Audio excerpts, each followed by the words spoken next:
their favorite teacher. Who was he or she, and what made them so special? What stuck out to you? Take a minute, think about it. Now I want you to also think about a teacher that you dislike, and going through the opposite side of the spectrum, what was it that you disliked? What is it that they did that made you feel that way about them? Now, of course, we all have different experiences. Our least favorite teachers may have made us feel unworthy, stupid, or maybe worse. However, when we look back at our best teachers, chances are they made us feel loved, valued, and heard. Those teachers gave us voice and choice. Now today we're going to briefly review UDL and social justice and their contributions to a healthy classroom, as well as my personal favorite topic, restorative practice. First, social justice. What is social justice through the lens of education? Social justice is more than just the political scenes that we see on the news. Social justice is recognizing the faults in our systems and societies. And to be an advocate for social justice is to be an advocate for change that can fix, mend, and restore these cracks. UDL. What is UDL? UDL stands for Universal Design for Learning.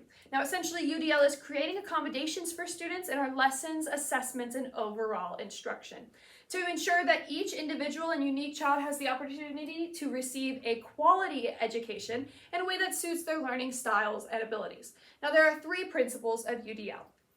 First, we have engagement. Engagement is the why of learning, and it includes factors such as recruiting interest, sustaining effort and persistence, and self-regulation. Next, we have representation. Representation is the what of learning, and it includes factors such as perception, language and symbols, and comprehension. Now lastly, action and expression. Action and expression is the how of learning, and it includes factors such as physical action, expression and communication, and executive functions. Okay, according to Literacy by Design, a universal design for learning approach for students with significant intellectual disabilities, written by Coney, Pisha, Dalton, Zeff, and Smith, they say, UDL aims to decrease potential barriers to learning while increasing opportunities to learn. It rests on a belief that designing for diverse learners results in better learning outcomes for all individuals. Now, social justice and UDL go hand in hand, but how? We first have to recognize the faults in order to advocate for our students, and by utilizing UDL principles in our practice, we make and establish a safe and inclusive classroom for students who might be facing these undeserving obstacles. Implementing UDL is a form of social justice advocacy because you advocate and help build up children who might be broken on the inside. But what can us as future educators or current educators do to ensure that we create a socially just classroom and implement UDL principles? Here is just a scratch on the surface of ways of doing that. First, diverse books. Children's books are abundant and diverse, and it's so important that as teachers, we take a minute to step back, really analyze our students that we have, and ensure that they feel heard, represented, and understood through the books that we read. It's so easy for teachers to pick a book that speaks to the child on an overall and on a personal level. Reading a variety of books that displays different, say, cultures, languages, disabilities, home life, etc. is vital to reaching a kid and fostering a safe and inclusive space. Next, classroom talks. Oftentimes, students just need to talk. We never know what a child is going through, and while some kids may prefer to keep things to themselves, others might just want to vent or get their excitement out of the way. One way we can channel those emotions in a meaningful way is through classroom talks. Some ways teachers can do this is by having the class sit in a circle in the morning and just talk about the highs and the lows of the week, or maybe what the students are looking forward to. Another way of including classroom talks is through an emotion scale or a chart. These can be silly or fun, while also allowing the student to have an opportunity to talk about why they're sad, happy, excited, angry, nervous, etc. Classroom talks really allow students to have a voice and remind them that their experiences matter to the group. Next, student-centered technology usage. In the age of technology, it's vital that we as teachers utilize these skills to promote a healthy learning environment. There are many uses for technology that are student-focused and promote UDL principles.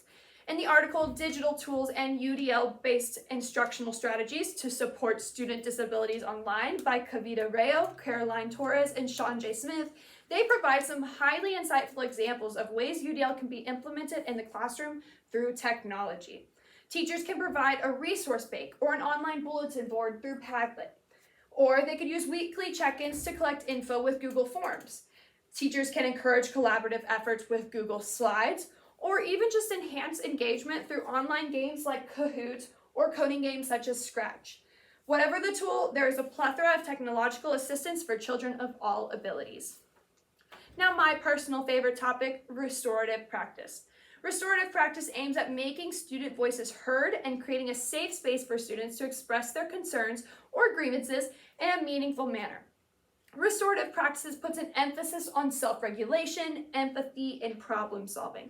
Restorative practices are not easy, and they require that teachers set aside any preconceived notions or judgments in order to solve issues within the schools.